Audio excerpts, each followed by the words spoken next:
Other interesting cultural news, I want to do an analysis of the Costco shareholders after 98% of them voted in favor of keeping DEI policies.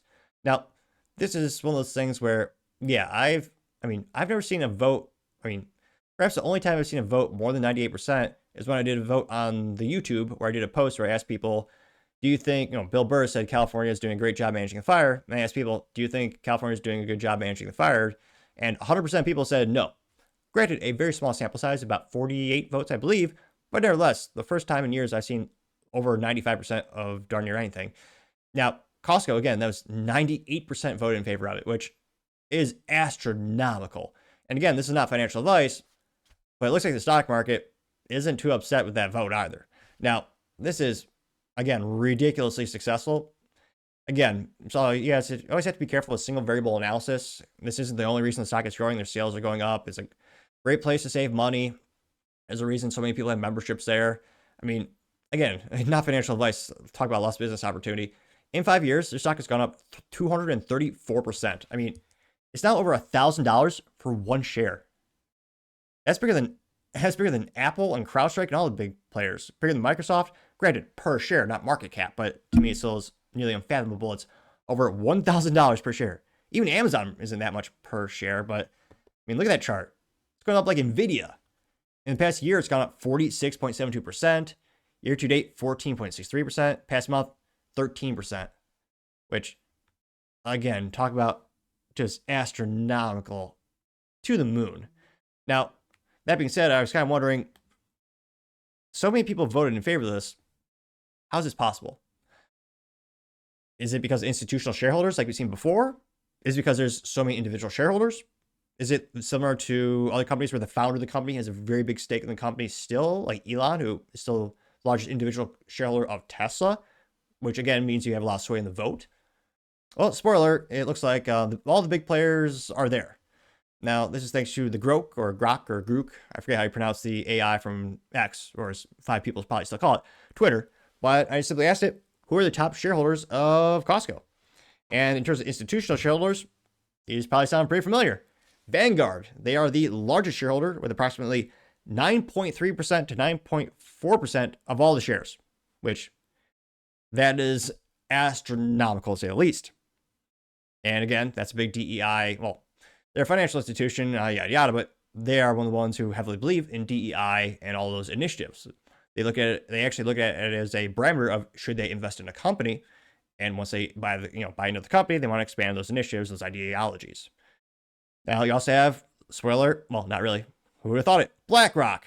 They're at 7.5 to 7.6% of all the shares. They're the second largest shareholder.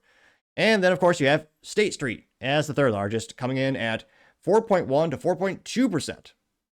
Now, I was actually shocked.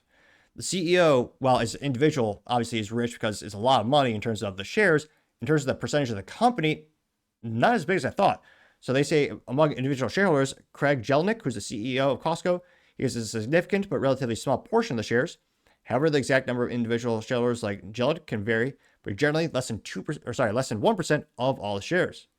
Which, yeah, that's pretty interesting to say the least. Now, they also have the ownership of the Costco shows significant institutional investment, with roughly 69 to 70% of shares owned by institutions. That indicates that institutional investors have a substantial influence in the company's direction. They also claim that no single individual holds a majority interest, with the top 25 shareholders collectively owning less than 50% of the share register, highlighting a broad base of investors. Individual insiders own less than 1% of the company, reflecting typical patterns for large corporations where institutional investors dominate. Which, yeah, I'm not surprised why.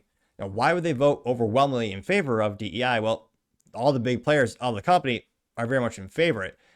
And again, when it comes to a lot of the major investors, a lot of them, I mean, it's almost like cliche, but if you ever watched the show Billions, which was good until they had the John Wick guy in there, but nevertheless, Billions is a pretty good show in which they talk about, also all about investing and mostly more of the vacuous insider trading, but they note the importance of institutional and union investors like the public sector, like the fire departments, the police unions. They have billions of dollars, in which they never actually pay out in terms of, police get sued. Of course, that money just comes from us, not their fat pensions and unions, but I partially digress. Well, they have huge influences, and a lot of them very much more left-leaning on average. So again, it's not too surprising that they would vote accordingly or in that way. And also in terms of individual shareholders, like if you or I were to buy that stock, a lot of the folks I know who do own stock, I mean, it's almost worse than voting president in terms of the percentage of people actually are active. I only know a couple of them who actually get off their keister and read the email and go vote on those initiatives. Again, you vote on everything from, CEO salary to, board director nominations, policies. And a lot of people just they just don't vote at all. So unfortunately, with this recent development, I couldn't see an actual percentage of participation votes. Like, did 100% of all the shareholders vote? Well, surely not. But of the people who did vote, 98% of them did vote in favor of DEI. Now, culturally speaking, we've seen a lot of companies acquiesce from DEI, moving away from it. It's becoming less and less popular as more and more people see, the controversy around it. So I was pretty surprised that they still leaned into it. Again, they're also a West Coast company, headquartered in Seattle. And we'll see if they change their policies, if there's any major pushback. Now, I don't suspect, let me know in the comments if you think differently, I don't suspect there's going to be a major blowback in terms of I don't think there really be much of a boycott.